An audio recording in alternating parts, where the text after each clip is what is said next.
Today, I would like us to focus on a lady in the Bible by the name Dorcas.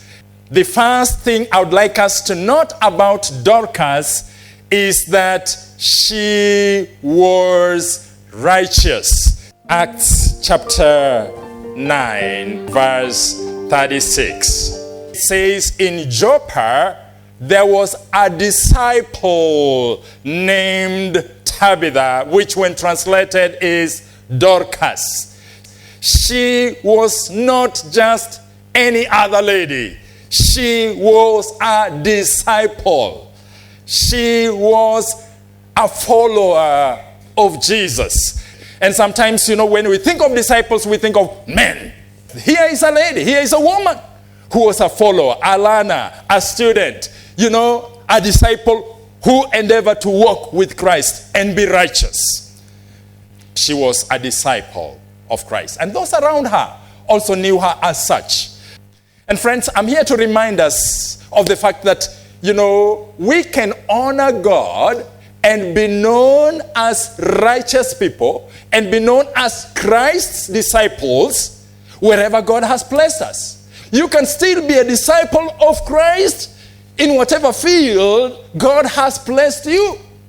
Are you making a difference in your career especially? Dorcas made a difference. Well, the second thing I'd like us to note about Dorcas is that she was highly relational. It's a shame that many people consider life from the perspective of accumulating material things. It is a shame that in the world today, people consider life from the perspective of personal accomplishments. But the life of Dorcas was different. It was a life built on relationships. So relational was she, that she was ready to spend her resources to elevate the pain of other people, to make other people comfortable. It is interesting that actually she is identified by her relational skills. Acts chapter 9, verse 36. In Joppa, there was a disciple named Tabitha, which when translated is Dorcas, who was always doing good and helping the poor. So relational was Dorcas that she used her fingers, she used her funds to make sure that other people were comfortable around her. She always did good. The third thing I'd like us to note about Dorcas is that she was remembered. In verse 37, we see an unfortunate incident in which, Dorcas becomes sick and dies. Oh dear, this must have been pretty sad for the church in Joppa. And in verse 39, we read the following words. Peter went with them, and when he arrived, he was taken upstairs to the room.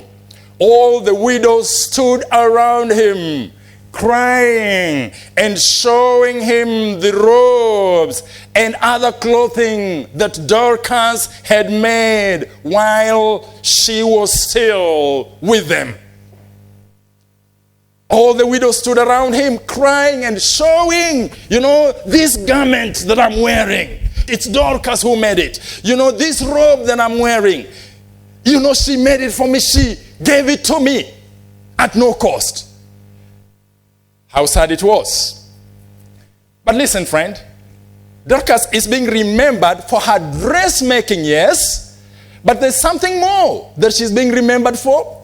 She's being remembered for her generosity. She's being remembered for helping the poor and the needy, for helping the widows, for giving generously, Well, the last thing I'd like us to note about Dorcas is that she was rewarded. In verse 40 and 41, we read the following words.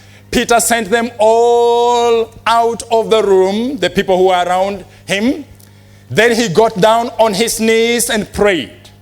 Turning toward the dead woman, he said, Tabitha, Dorcas, get up. She opened her eyes, and seeing Peter, she sat up. He took her by the hand and helped her to her feet. Then he called the believers and the widows and presented her to them alive. What a reward! Yes, she was rewarded for doing good and helping the poor, but she was also rewarded by being raised from the dead. Friend, I want to encourage you. You may do good always. You may help others always, and no one may recognize it, but don't give up in doing good, for you know that your labor in the Lord is not in vain. Friend, you will be rewarded. So I want to challenge us. Let us not be weary in doing good, for in due time we shall receive a harvest. Have you been doing good? Have people not appreciated you? Have you faithfully given of your time, resources, energy to people, and they do not appreciate? Don't you give up. There is a reward that God, who sees in secret, has for you.